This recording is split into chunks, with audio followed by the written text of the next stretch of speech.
Welcome back to the Stephen Knight Show. Hope you're having a great Monday. We have a great show for you. It's good to be back after our Thanksgiving break. So that we welcome multi-award gospel singer, songwriter, and producer, the princess of praise and worship herself, Maurette Brown Clark. She has a brand new project out called He Loves Me. We'll talk about her later on in the show. Of course, we have hot topics and movie reviews, everything that you all love. One of my all over social media, Facebook, Twitter, Instagram, and of course, our official website is StephenKnightShow.com, where we have our merch. So check that out. Make sure you're registered to vote. We have some very important elections coming up, and there's a lot of crazy stuff going on in politics. So make sure you register. And again, we're sending all of our prayers to the victims of Israel and Palestine. It's a very complicated war, so if you don't understand it, we do know one thing in common, that there are a lot of innocent lives being killed and displaced. Also, I want to wish you all happy holidays. This is our holiday season. Again, we were off for Thanksgiving, but we have a couple of shows left in the year to close out our season 13. So without that being said, family, how y'all feeling? Everybody doing good? How was your Thanksgiving? Oh, it was good. It was good. We had a good time. No complaints. No complaint. What did you get? I was in Chicago with Faith Evans for Thanksgiving. I saw that. How was that? It was awesome. It's always awesome with the First Lady. She's always fun. Absolutely. And I was with here in Atlanta at Miss Parker's house. She had host annual Friendsgiving. So, and she could throw down. Miss Parker could throw down. So great time. I keep hearing that. Yeah, she could. Well, Linnea, I know you have an announcement for us. You like to go ahead and take over? Yeah, I don't want to take up too much time, but KeKe knows already. I just want to say,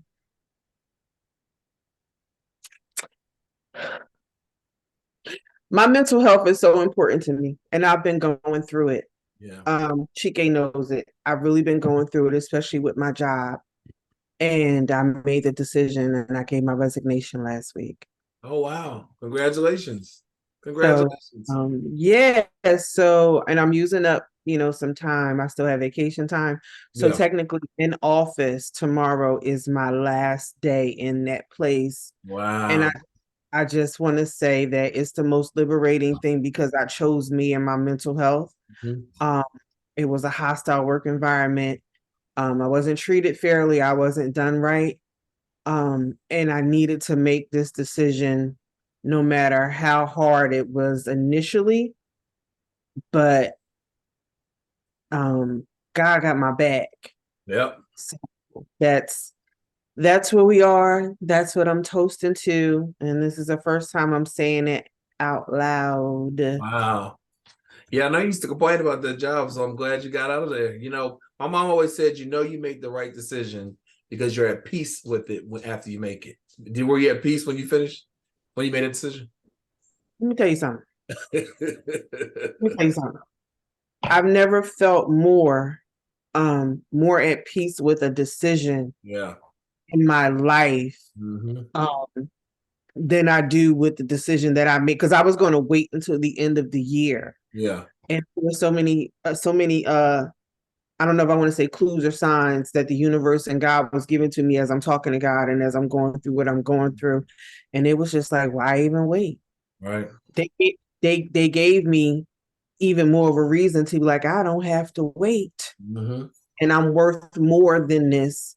And I gotta protect me, because I felt me. My mental health was in jeopardy. Times 10. So yeah, I am so at peace with that decision. That's awesome. That's a cautionary tale for anybody. We don't have to be tied to a job. Especially in this day and age. Now I'm gonna do more. Congratulations. Like, I'm joking, babe. I'm not gonna do any bands. I'm sorry. Well, listen, our question of the day is, if two people get engaged and decide to break it off, should the engagement ring be returned? Linnea, I'll start with you. Absolutely. Mm-hmm. Absolutely. That, I don't care who broke it up either. Mm-hmm. That ring needs to go back to that man. Why would you want to keep something that's a reminder of something that's no more? Mm-hmm. Now, I will say this. I was engaged once, right? But my ex-fiance pulled a Dear John, like he just left. He just disappeared. Never heard from him again. Oh, wow. It took me 2 years to take it off. Yeah. 2 years. Once I took it off, I pawned it and paid some bills. Right. You ain't getting it back now. I would have been gave it back. Yeah. I don't know where he went, don't know where he is, don't care. But give that ring back. Yeah. Chike, what are your thoughts? So, how I see it, the ring is a promissory for the union, right?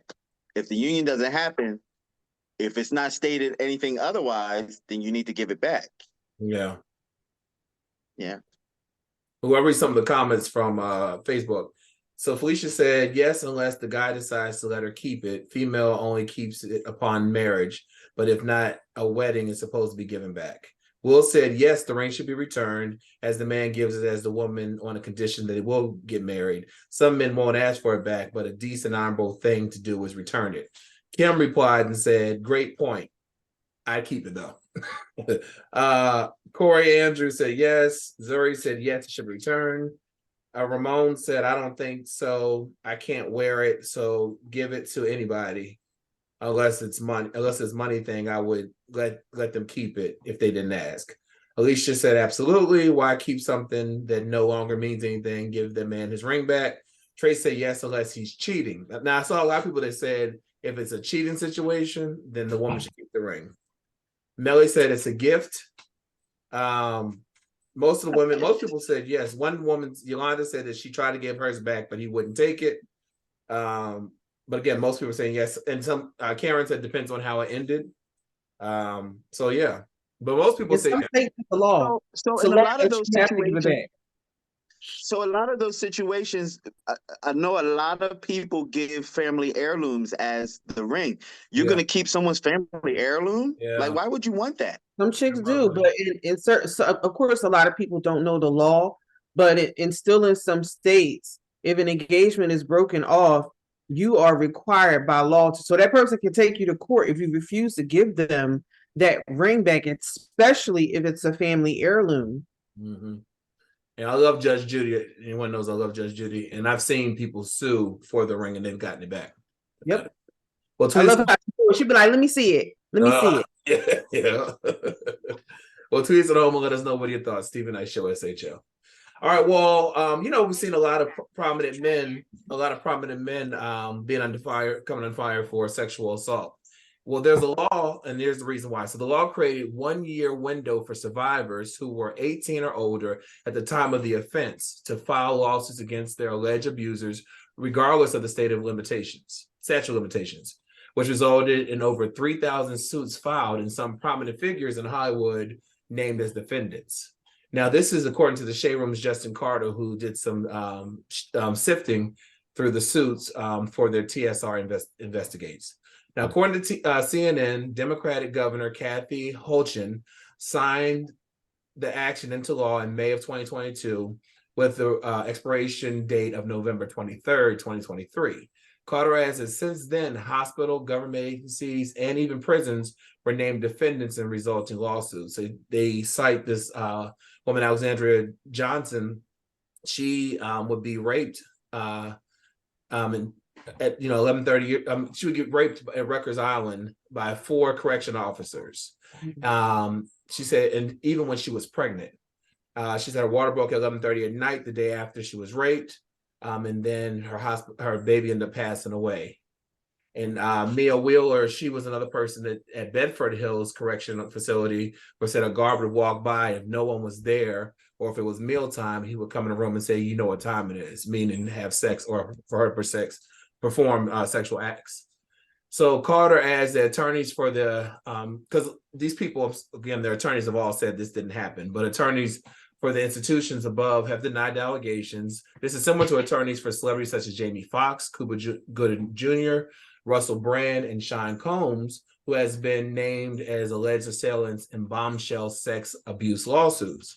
To date, Sean Jones has become a defendant in at least 3 separate sexual abuse lawsuits filed within the past 2 weeks.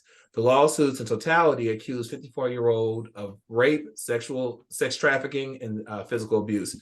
We all know the story with Cassie. They settled, it was crazy. We did the story right before we went on break, and literally the next day they settled the case.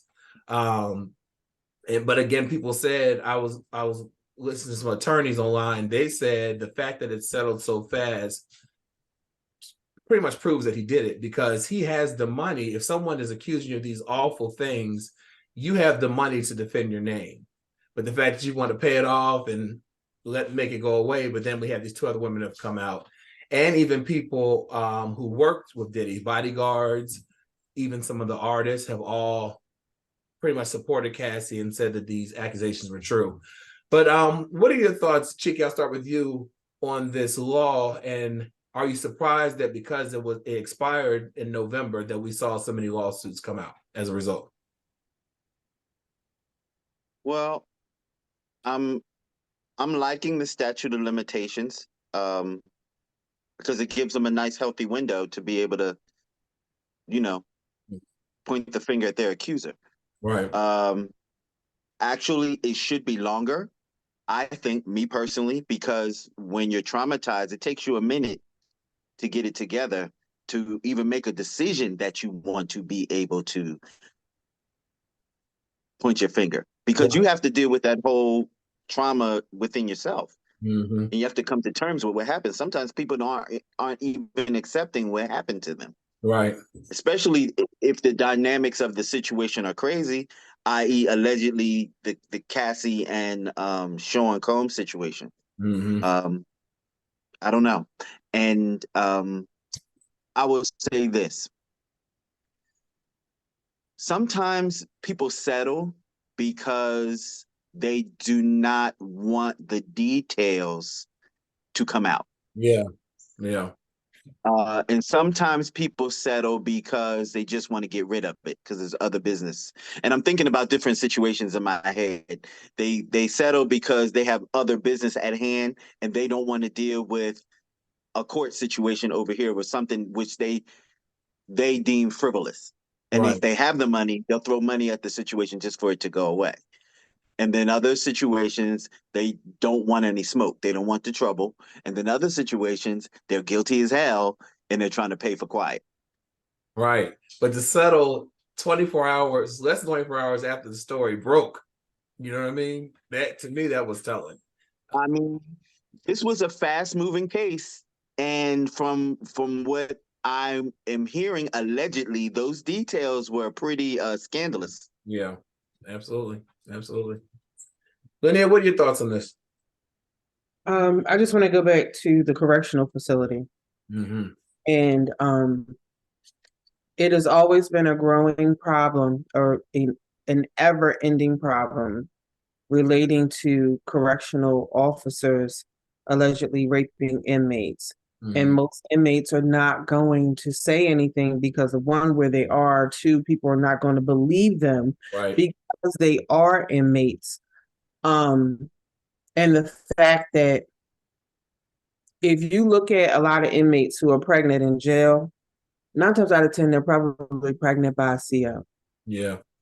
That's a story that people don't want to tell. Mm-hmm. And it's a shame. And I feel sorry for this chick, the one who was pregnant, and she got raped while she was pregnant and lost her baby. Mm-hmm. I don't know. I am a survivor myself. Mm-hmm. Yeah. I ain't suing nobody, but you have to come to terms on your own, of when you're going to talk about it, who you talk about it with, who you share with, and how you share, mm-hmm. and how that goes, and really do your inner work to move on from it. Because it's either you want to stay a victim for the rest of your life, or you are going to, move forward away from that. Because some people continue to thrive off the victim mentality, unfortunately. Yeah. And they stuck. And this is not to down anybody, it's a real thing. Mm-hmm. They stuck in that mentality. And it's like, it's a cycle, Yeah. especially when you don't get help. So, definitely something to look into.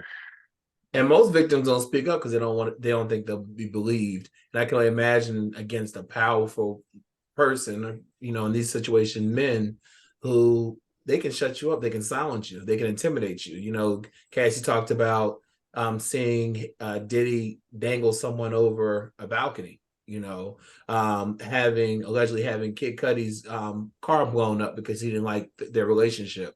Those are fear intimidation factors, you know what I mean, that can make someone not want to say anything. But yeah, so it's interesting. We'll see how these Can I cases. just before you leave this alone, people, do you remember Keisha Cole's? Well, it actually isn't Keisha Cole's song. It's actually Sean Combs' song, Last Night, featuring Yeah. Keisha Cole. Mm-hmm. On the radio, you hear one version, right? Listen to the version that's on the actual album and listen to it all the way to the end. That's all I'm going to say. Just listen to that particular song all the way to the end. It should tell you everything you need to know. There was also a clip I saw on social media where they brought back an old episode of Making the Band. And what's the name of that choreographer that worked from Lori?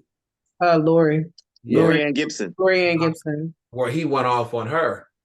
And Mm-hmm. and she said, "I'm not scared of you." And people were thinking she might have known something then, because they didn't talk for years until You can't play with Boomcat. Don't play with Boomcat. yeah. All right, well, switching gears. So Jeannie Ma is speaking out about her divorce from rapper Jeezy. Now, the former talk show host appeared as a guest on today's episode of Jennifer Hudson Show.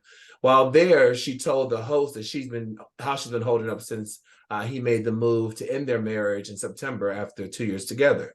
Ma explained that even though this year, she said, "I met the most broken version of me, I also met the strongest version of me." The 44-year-old told Jennifer Hudson on the couch. She went on to say, "It was kind of hard. So yeah, it's what I'm dealing with day by day. I think I'm doing better now." Further into the interview, the television personality revealed that she found out about Jeezy 46 filing a divorce at the same time the rest of the world did. She said that she was gutted.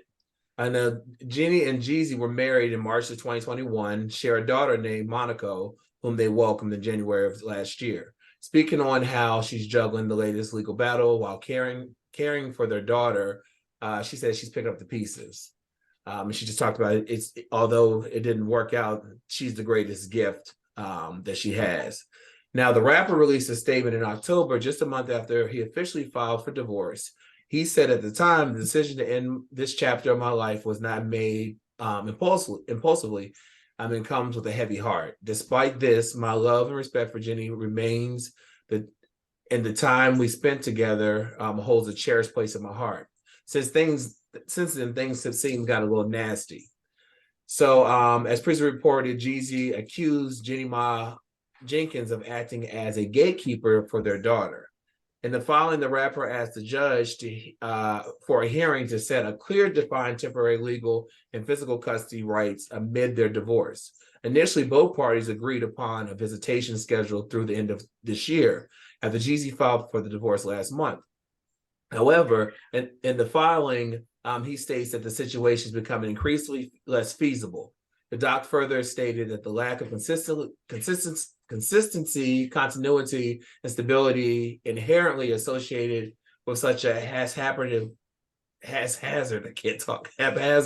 and fluid parenting time schedule is stressful to their child. So here's the interesting thing about it. So in their paperwork, they had a clause about if someone was caught cheating, whether it be physically, emotionally, or even sexting, it could impact their prenuptial agreement. I heard today that apparently, because most people aren't believing her because she's accused him of cheating, and his reps have come out and said he did not cheat at all. But I heard today that apparently when they were dating, Jeezy had cheated on her. And in order for her to marry, her to say yes when he proposed, she asked him to put in that clause about what would happen if there was cheating. But again, he did an interview with Neil Long recently, and he said real niggas don't cheat. And so most people are saying they don't believe he cheated. They think she's doing this for a money grab, because when they first announced the divorce, she was fighting for the marriage. She spoke highly of the marriage. She wanted him back. And they're saying, if he cheat on you, why would you want all this? And most men that cheat don't file for divorce. But I'll ask you, Linnea, what are your thoughts on this? I think she's doing what most women do in this situation. Let me throw dirt. Because let's go back. When all this, Jeezy has not once said anything negative about her. And I watched the Neil Long interview, which was a great interview. Yeah. And it wasn't even focused on his marriage. It was focused on him. Yeah. And whatever healing journey he's going through. He's promoting his album, which is about. Yeah. So that was really like the one Nia asked him, like going towards the end, he said what he said, nothing disrespectful, nothing implied. And it's amazing how now this is what she wants to do. But when I recall, it was something that came out after he filed that she may have been hip-hopping around on him, but he never said nothing. So I feel like this is just one of those, backhanded. Your attorney done told you, let's go this route, let's work this angle. Now she on her little press tour, doing what she do. Oh, I'm surviving. I'm making it through. Girl, bye. You the same one that said you really like white meat. You just like dark meat sometimes. On the side. Ain't nobody forget that. Ain't nobody forget that. Right. Yeah. KeKe, what are your thoughts on this? Do you think it's a money grab? Oh yeah. I what I'm starting to see is, if you pay attention, a lot of these males are fighting back, so to speak, in Hollywood. They're not taking the whole alimony, taking half, and you're going to take care of me for the rest of my life until I decide to get married. That's not happening anymore. These men are getting smart. They're lawyering up. They're making the moves that women normally make by being quiet. Let's take Tyrese, for example. His wife packed up the whole house and moved out while he was out of the house. He came home. He didn't even know he was getting a divorce. Yeah. His wife rolled out on him. But, his statement is she's out clout chasing. She's out for the money. She's out listening to her friends who put batteries in her back, his words, to get him. And so now people are trying to make certain moves ahead of time, like before the fact. Yeah. And you see a lot of men doing that now. Look at Mary J. Blige and her husband or ex-husband. Look at what my friend's husband tried to do. It didn't work out. Yeah. For some people it works, some people it doesn't. But I do see a shift in the role reversal of the power play when people break up in high-powered relationships. And people are, I would imagine men are tired of paying all this money. You know what I mean? And you have to figure, a lot of people don't know this. When a man pays a woman alimony, it's until she gets married again. Right. Not just for a certain amount of months or until the children, grow up. It's until she gets married. If she does not get married again, you are sending a check to that female until she dies. So that's not the case in every situation. It's a state by state thing, and how long married and how the scope of the marriage was, the dynamic of the marriage financially, because that's where a lot of chicks get it messed up. And you mentioned Tyrese. He gives me a headache, but he made a point. What do you need $20,000 for to raise a child? We didn't even spend that much money on our child when we were together. Right. So why do you need that much money? And she's the same person, even though Tyrese get on my nerves, she was the same person who went on a podcast and said, I was listening, like KeKe said, I was listening. She said it, KeKe. Yeah, she did. I was listening to my friends and they told me to leave my husband. I was listening to other people and they told me to leave my husband. When he was And the actively guy working asked on her, getting back with her, like they had a counselor and everything. And He she was said, actively working. and she said if she hadn't listened, she probably would still be with him. She probably would still be with him. And the guy asked her, if you had the opportunity, would you go back? And she said, yeah, Yes. but now whatever flip, life has flipped or switch, whatever. Yeah. This is what I mean by people playing these games. You know what I mean? Especially when kids are involved. I ain't saying Tyrese is the most stable person because I need him to go sit down somewhere.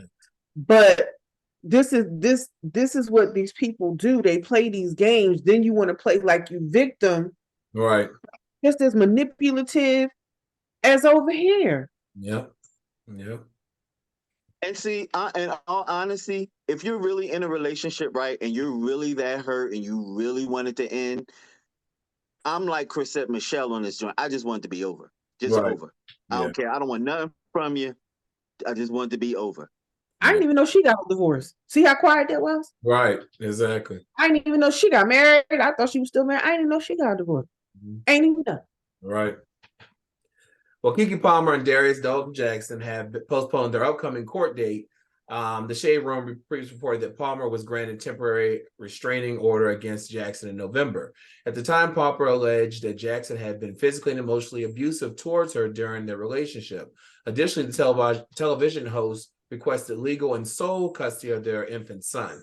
According to Page 6, the outlet obtained the court documents filed in Los Angeles court by Palmer on Thursday. The filing alleges that Palmer and Jackson began custody discussions on Wednesday, November 29th.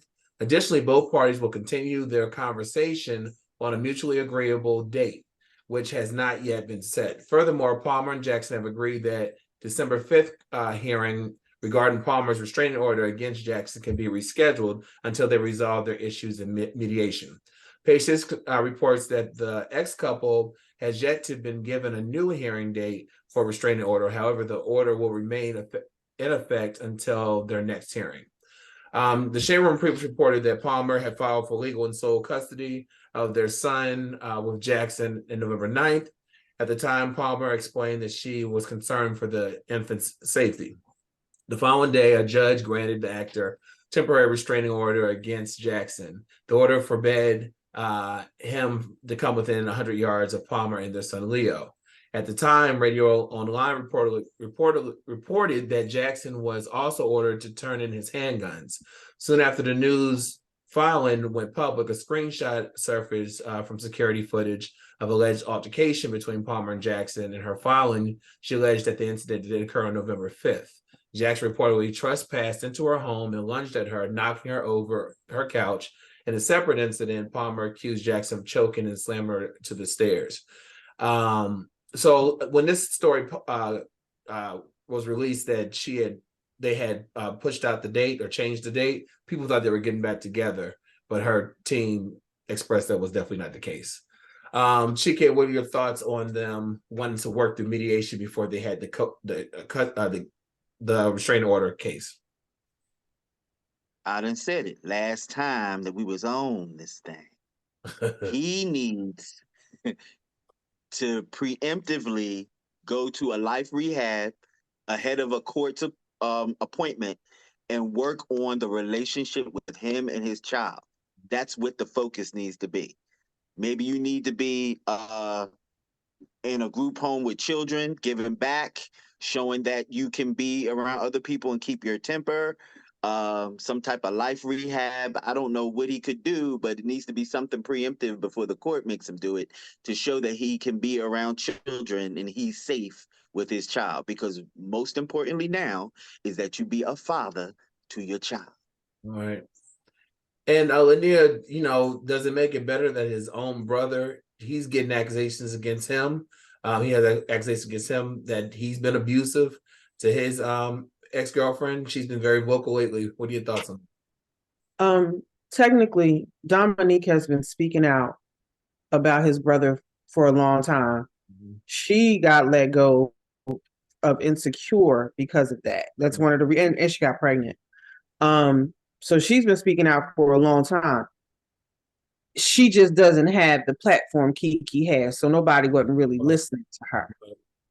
There's her and his brother are still involved in some form of a contentious custody battle, and their kid is 5. Yeah. So, there is a history. His father abused his mother. Mm-hmm. There's history. And from my understanding, the mother had like some sort of lifetime restraining order against the father. Yeah. So permanent, lifetime, whatever, she got it. Mm-hmm. So there's a history for both of these young men. And unfortunately, they're following in their father's footsteps in the wrong way. Mm-hmm. Because with him saying what he said and he's going through what he's going through, he's talking like ain't nobody talking about him. Right. Like, y'all ain't talking about me. Y'all talking about somebody else. Right. Y'all not talking about me. That girl been saying that for years and nobody listened to her. Exactly. So, it's a shame. Yeah. Well, this is interesting. So a recent study published in the Proceedings of National Academy of Sciences revealed that people born in the 1990s are reportedly not recovering from their mental health struggles as they age due to several factors. Now, data collected by researchers at the University of Sydney revealed that a significant decline in the mental welfare of each successive generation since the 1950s, as reported by the New York Post. The results state that mental health challenges have significantly impacted younger generations along with those who are close in reaching older age. They said our data is not only shows a continuing decline in the mental health of the current crop of young people, but continues to affect the older generation today heading into their 40s and 50s. We're not seeing the rebound out of the young adulthood in previous generations saw as they age.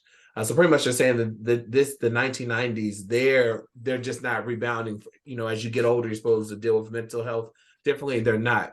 And so the lead author, Dr. Richard Morris, he's a senior research fellow at the University of Sydney. He also said the data used to focus on the decline in mental health of school-age children and teens where it's expected for the mental health to improve as they grow older, but the current data shows a different pattern. Now, the study was initially conducted to understand why mental health in Australia has been on decline since 2010. And it was studied to see if there was just a trend in the post-millennial generation, more of a more serious indicator of permanent trend. Results show that the younger generation is suffering from the most mental health complications that were born in the 1990s are not improving as they age. Now, social media also was listed as a factor for the decline in mental health, and researchers say it has become a source of increased anxiety, depression, and addiction, along with the me exploitation of minors, and increases the emotional abuse and toxic relationships. Climate change was also listed as a secondary factor because the younger generation are losing hope at the current state of the world. Now, researchers stated that mental well-being of Gen Z and Gen Alpha is unclear. I was having a conversation with someone today regarding this. I'm at the very top end of millennium, so I'm like the last, the oldest of millennium, and we had social media, but it wasn't as prevalent as it is today. So, what are your thoughts on? Are you surprised that social media was listed as a factor on why the people born in the 1990s are really struggling with their mental health? I'll start with you, Linnea. Absolutely not surprised. And as we continue to go on, the deterioration of that interpersonal interaction of being able to effectively communicate,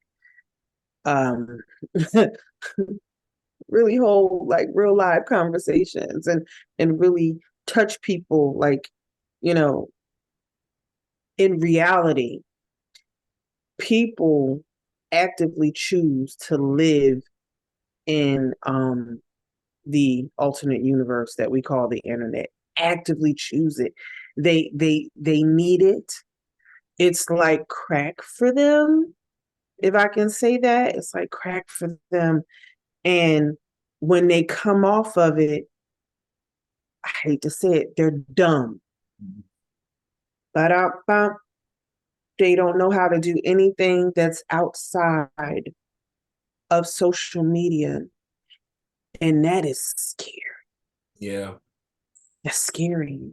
it is. KeKe, I remember Taraji P. Henson, she had posted this beautiful, she was in Bali, I think, this beautiful of her swinging on the swing or something like that. And it had this serene music playing in the background, and she made this great post. But then she showed what it really was and had her hollering, screaming in real life, scared to death. She was showing how social media just is not what we think it is. What you see on social media may not be real. She was terrified, but in the picture, she looked, she was at peace and at bliss, but really she was scared for her life.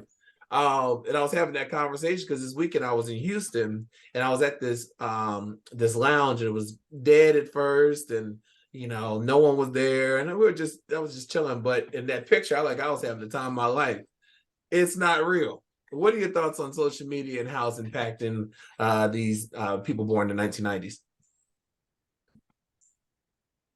I want to add some other things to him. So picture, I'm a graph person. So picture a pie graph, Okay. and you have pieces of 1%, right? So all these factors are like little percentages around the pie. So you have child rearing, you have the great outdoors, which kind of started in the 90s with the kids being enveloped by video games. Mm-hmm. So you don't go outside, you don't have vitamin D, you don't have exercise, and then bam, here comes the internet. Now you're focused on social media, you're focused on interaction with another human being via electronic device as opposed to interaction personally. Yeah. You do not know how to interact with people anymore. You do not know how to problem solve. And let's talk about child rearing, because through social media during that time, it has come that certain things that parents did to raise their children is now an abuse. Yeah.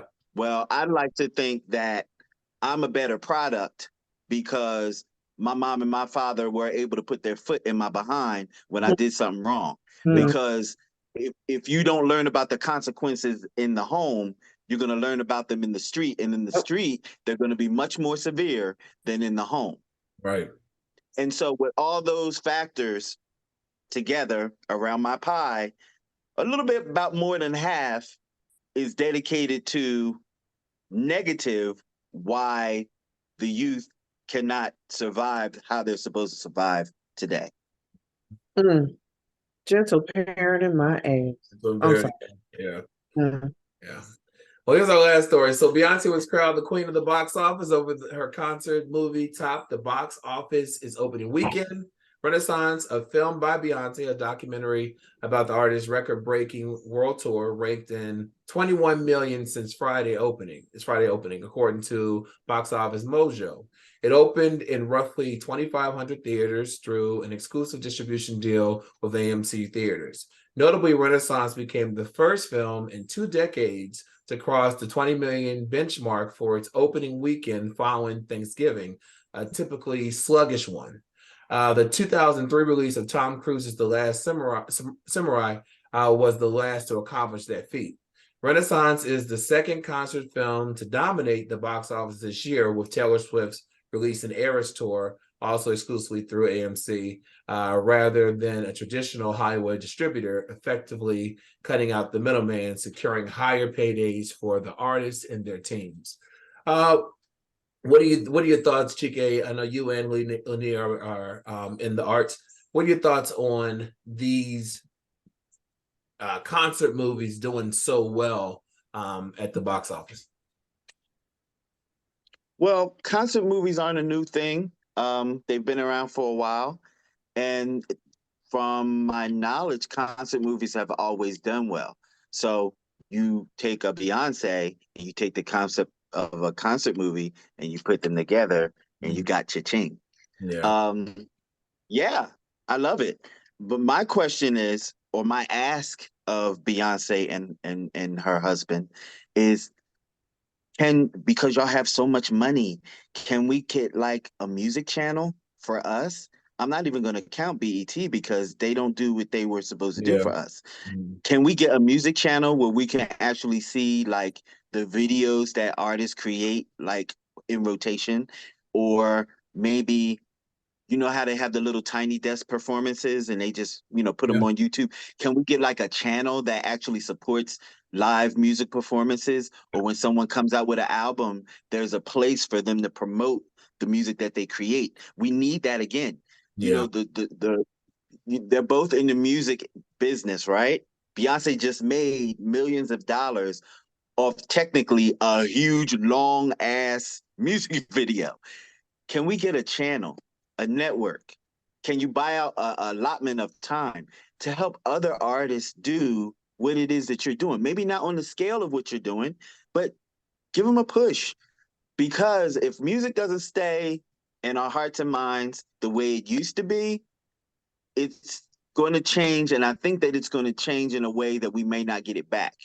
Mm-hmm. So I want help. Yeah. Linnea, what are your thoughts on this concert movie being so successful?